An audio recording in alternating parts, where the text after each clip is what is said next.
aşağı yığıldı. Arama kurtarma çalışması yapan ekipler de bu noktada. Evet, bina yıkılıyor şu anda.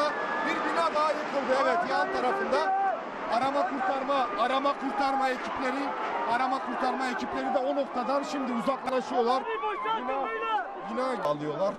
Düşmemeleri için ekipler bölgeyi boşaltıyor. Şu anda o yeni bina için, çöken yeni bina için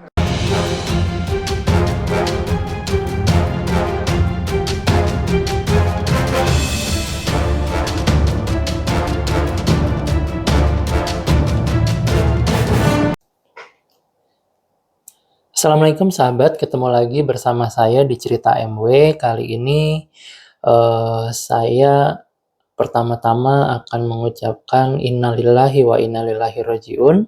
Saya ikut berduka cita atas terjadinya gempa bumi yang ada di negara Turki. Masih ingat bahwasanya minggu lalu saya membahas tentang simbol bulan dan bintang yang ternyata bukan simbol Islam, melainkan itu adalah bendera dari Kesultanan Turki Utsmani. Dan kemarin hari Senin tanggal 6 Februari negara Turki sedang terjadi bencana alam, yaitu gempa. Gempanya cukup besar, sekitar 7,8 magnitudo. Gempa ini terjadi pukul 4:17 pagi hari.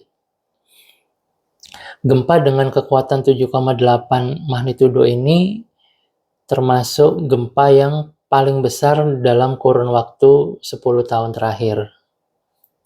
Dampak dari gempa ini juga bisa dirasakan hingga ke Siprus, Israel, Yunani, Yordania, Lebanon, Rumania, bahkan hingga ke Greenland. Pusat gempa di Turki ini berpusat di kota Kahramanmaras. Gempanya menyebar hingga ke timur laut. Jadi kota yang terdampak di sana adalah Turki bagian selatan dan Suriah bagian utara. Nanti saya akan tampilkan petanya juga, daerah terdampak gempanya seperti apa. Kemudian ada pertanyaan, kira-kira apa yang menjadi dampak dari gempa yang ada di Turki? Ternyata gempa ini disebabkan oleh aktivitas pada lempeng Anatolia. Jadi lempeng Anatolia ini persis berada di Turki, merupakan bagian dari sistem aktivitas tektonis yang kompleks dan aktif, terutama dengan lempeng-lempeng yang ada di sekitar lempeng Anatolia itu. Lempeng itu adalah lempeng Eurasia, lempeng Afrika, lempeng Arab, dan lempeng Laut Aegean. Wilayah ini juga dikenal dengan Sesar Anatolia Utara, yaitu patahan transformasi benua yang mencolok dari timur hingga ke barat yang terletak di Turki Utara. Nah, mengenai jumlah korban, saya baru mendapatkan beritanya di media online.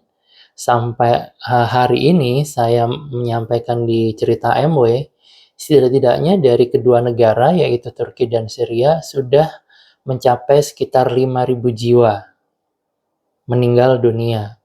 Kemudian juga dikabarkan hampir 20.000 orang terluka, sekitar 4.900 bangunan rata dengan tanah. Salah satunya yang menjadi dampak dari gempa bumi ini adalah Masjid Yeni Cami yang sudah berusia 350 tahun. Nah, untuk kejadian ini Turki mengumumkan 7 hari berkabung nasional. Nah, untuk menangani tentang orang-orang yang terdampak di wilayah gempa, Turki menerjunkan sekitar 24.000 personel untuk pemulihan di wilayah yang terdampak dari gempa. Namun sahabat, tahukah kalau gempa ini ternyata sudah diprediksi 3 hari sebelum gempa? Jadi yang memprediksi itu ada seseorang peneliti yang bernama Frank Hugerbits.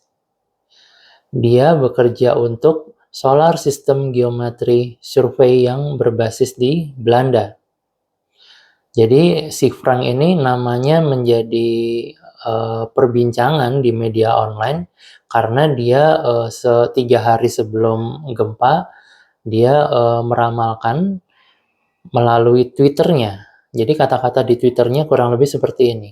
Cepat atau lambat akan ada gempa berskala 7,5 magnitudo di wilayah ini, yaitu Turki Tengah hingga Selatan, Yordania, Suriah, dan Libanon. Itu kira-kira tweet dari si Frank ini pada tanggal 3 Februari 2023 yang lalu. Nah, sebenarnya Solar System Geometry Survey ini adalah sebuah lembaga yang bisa memprediksi gempa, terutama gempa yang memiliki magnitudo 6 ke atas. Mereka meyakini bahwasannya gempa yang terjadi di bumi ini seringkali dipengaruhi oleh posisi planet yang ada di tata surya ketika di posisi tertentu gitu. Jadi gempa yang ada di bumi ini ada kaitannya dengan benda-benda yang ada di luar angkasa. Nah, penemuan geometri tata surya penyebab gempa pertama kali yaitu pada tanggal 23 Juni 2014. Saat itu terjadi gempa dengan 6 skala magnitudo di Pasifik Selatan. Kemudian diikuti lagi gempa di Pasifik Utara berkekuatan 7,9 magnitudo. Pada tanggal 29 Juni 2014 itu juga secara bersamaan terjadi fenomena yang luar biasa di luar angkasa, yaitu terdapat 6 benda langit dalam keadaan konjungsi planet menyatu menjadi segitiga. Nah, jadi sahabat semua, lembaga ini meyakini bahwa apapun yang terjadi di bumi yang berkaitan dengan gempa bumi, pasti ada kaitannya dengan benda-benda yang ada di langit. Lepas dari itu semua, semoga kita semua bisa membantu untuk menguatkan saudara-saudara kita yang ada di Turki, minimal kita mengirimkan doa buat mereka. Saya Wiwit pamit. Wassalamualaikum warahmatullahi wabarakatuh.